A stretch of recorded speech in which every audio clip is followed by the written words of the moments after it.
2026 T20 world cup இந்த T20 world கப்புக்கு Indian team மஸ்ட்டாக இந்த ஒரு 5 பிளேஸ் நான் கூட்டு போகணும்னு சொல்லுவாங்க. அது யார் இருந்தாங்க பார்க்க போகிறோம்.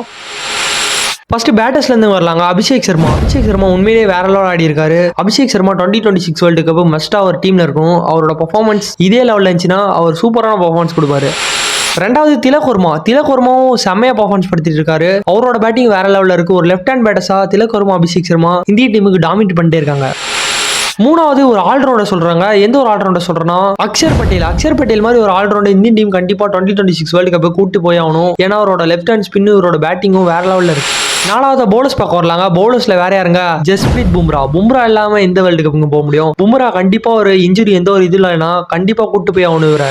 அஞ்சாவதாவும் ஃபைனலாகவும் இந்த ஒரு பிளேயரும் இருந்தாருன்னா வேற லெவலில் இருக்கும் இந்தியன் டீம். அதான் வருண் சக்கரவர்த்தியும் கூட்டு போகணும். வருண் சக்கரவர்த்தியோட பவுலிங் வேற லெவலில் இருக்கு. இந்த 5 பிளேயர்ஸ் மஸ்டா கூட்டு போய் ஆகணும். 5 பிளேயர்ஸையும் பேயிங் லெவலே ஆட வைக்கும். உங்களோட கருத்துக்கள் அது கான்வர்ஸ்ல பண்ணுங்க.